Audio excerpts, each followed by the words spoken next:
সবাইকে অবাক করে বসুন্ধরা কিংসের কোচ নিয়োগ। বাংলাদেশের ঘরোয়া ফুটবলে আধিপত্য বিস্তার করে রাখা বসুন্ধরা কিংস এবার নতুন মৌসুমে আরো বড় স্বপ্ন বুনছে। সেই স্বপ্ন পূরণের নতুন নায়ক Argentine coach Roberto Carlos Mario Gomez. Argentine coach ও সাবেক ইন্টার মিলানের সহকারী কোচ রবার্তো কার্লোস মারিও গোমেজকে নতুন মৌসুমের জন্য নিজেদের প্রধান কোচ হিসেবে নিয়োগ দিয়েছে বসুন্ধরা কিংস। এর আগে মৌখিক সম্মতি দিয়েও শেষ পর্যন্ত আসেননি ব্রাজিলিয়ান কোচ সার্জিও ফারিয়াস। তার জায়গায় ৬৮ বছর বয়সী এই অভিজ্ঞ কোচকে বেছে নিয়েছে ক্লাবটি। খেলোয়াড় হিসেবে মারিও গোমেজ একজন ডিফেন্ডার ছিলেন এবং ফেরোকারিল ওয়েস্তে ক্লাবের হয়ে ১৯৮২ ও ১৯৮৪ সালে আর্জেন্টিনা লিগ শিরোপা জিতেছিলেন।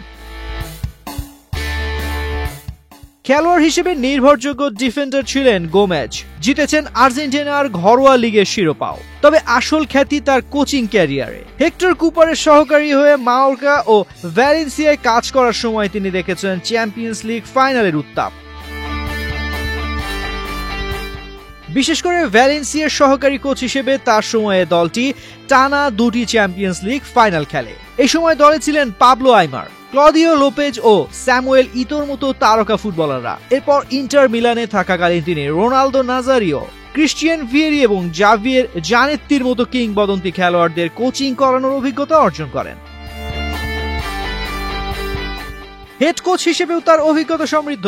দেশের বাইরে তিনি গ্রিস, ইকুয়েডর, হংকং, মালয়েশিয়া এবং ইন্দোনেশিয়ার ক্লাবের দায়িত্ব পালন করেছেন। মালয়েশিয়ার জোহর দারুল তাজিমের হয়ে তার সাফল্য সবচেয়ে উল্লেখযোগ্য। ২০১৫ সালে তিনি এই ক্লাবকে এএফসি কাপের শিরোপা জেতান। এছাড়াও Malaysian super league, FA cup ও ৪টি শিল্ড ট্রফি জিতে তিনি সেখানে দারুণ জনপ্রিয়তা লাভ করেন। এবার বসুন্ধরা কিংস চাইছে শুধু দেশের ট্রফি নয়, এএফসি চ্যালেঞ্জ লিগেও উঠতে। সেই মিশনেই ডাগ আউটে আসছেন অভিজ্ঞ আর্জেন্টাইন রবার্তো গোমেজ।